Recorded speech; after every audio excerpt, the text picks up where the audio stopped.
इस वीडियो में हम वाटिका कक्षा 5 कार्यपुस्तिका के पाठ 4 सरिता इस पाठ की वर्कशीट का हल देखेंगे। यहाँ पर सबसे पहला प्रश्न है, पंक्ति को पूरा करिए।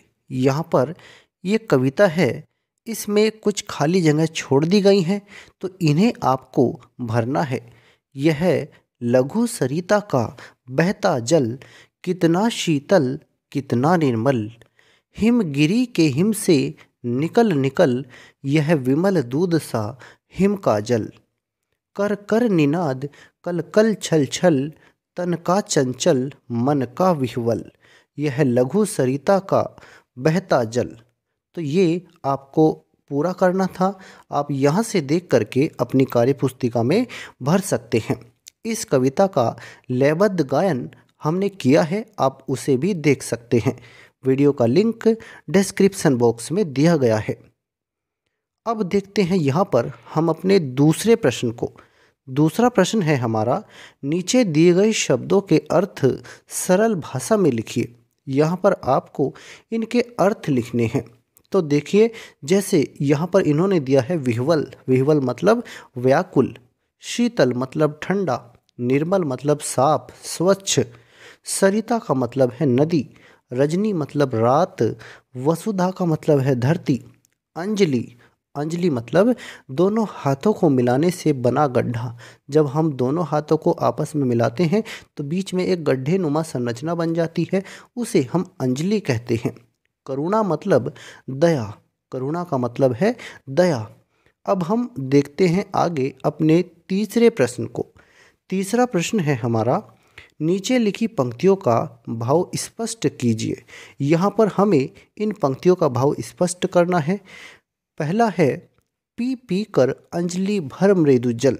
तो इस पंक्ति का मतलब ये है कि ये जो नदी होती हैं, इनका जो पानी होता है, इस पानी से रास्ते में चलने वाले पथिक, रास्ते में चलने वाले बहुत से राही इस पानी से अपनी प्यास बुझाते हैं और वो थोड़ा सा पानी पीकर ही तृप्त हो जाते हैं।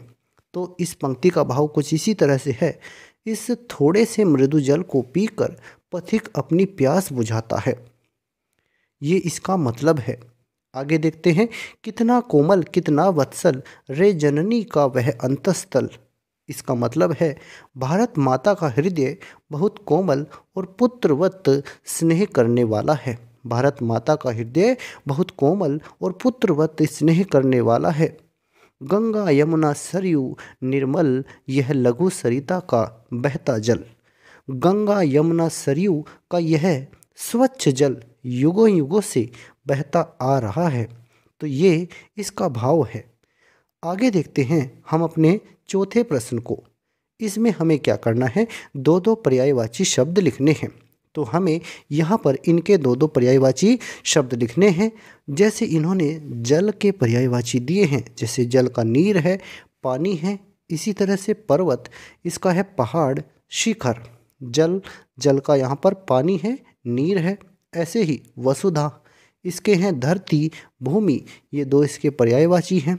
यमुना के पर्यायवाची हैं कालिंदी, सूर्य, सुता। ऐसे ही गंगा के पर्यायवाची हैं भागीरथी, देव नदी। तो ये यहाँ पर इनके पर्यायवाची शब्द हमने लिख दिए हैं। अब आगे बढ़ते हैं पांचवें प्रश्न की तरफ। हमारा पांचवा प्रश्न है, कविता में सरिता के जल के लिए अनेक विशेषणों का प्रयोग हुआ है, जैसे शीतल, निर्मल आदि। ऐसे ही जल के बारे में प्रयोग हुए विशेषण दर्शाने वाले शब्दों को कविता से ढूंढ कर लिखिए। देखिए, विशेषण शब्द वो होते हैं जो संज्ञा या सर्वनाम की विशेषता बताते हैं, उन्हें हम विशेषण शब्द कहते हैं। संज्ञा या सर्वनाम की विशेषता बताने वाले शब्दों को हम विशेषण शब्द कहते हैं। तो यहाँ पर कुछ शब्द प्रयोग हुए हैं, जैसे जल के लिए शीतल, निर्मल, चंचल, करुणा, दूध सा, विमल। ये कुछ शब्द हैं जो विशेषण के तौर पर जल के लिए प्रयोग हुए हैं। आप इन्हें लिख सकते हैं इसी तरह से। आगे देखते हैं हम अपने अगले प्रश्न को। प्रश्न 6 है हमारा, नीचे दिए गए शब्दों के तुकांत शब्द लिखिए। आपको इनके तुकांत शब्द लिखने हैं, जैसे विकल निकल, तो आप लिख सकते हैं तन मन पी कर जी कर बहता रहता, जिसका किसका कंकड़ टंकण। तो ये कुछ इनके तुकांत शब्द हैं, आप इन्हें लिख सकते हैं। अब हम देखते हैं आगे अपने नेक्स्ट प्रश्न को। आपके आसपास जो भी नदी है उस नदी का नाम और उसके बारे में लिखिए। तो आपके आसपास जो भी नदी बहती है आप उसके बारे में लिख सकते हैं। उदाहरण के तौर पर मान लीजिए आपके पास गंगा नदी बहती है, तो आप लिख सकते हैं यह नदी उत्तराखंड राज्य के गंगोत्री ग्लेशियर से निकलती है। यह उत्तर प्रदेश में सबसे पहले बिजनौर जिले में प्रवेश करती है। तो इस तरह से आप लिख सकते हैं उस नदी के बारे में। आगे देखते हैं, 8वां प्रश्न है हमारा, समान ध्वनि के शब्द जो कविता में आए हैं उन्हें लिखिए।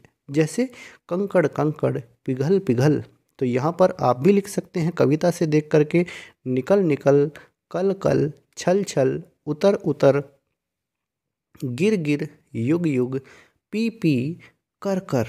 तो इस तरह से आप समान ध्वनि वाले शब्द जो कविता में आए हैं उन्हें यहाँ से देख करके लिख सकते हैं।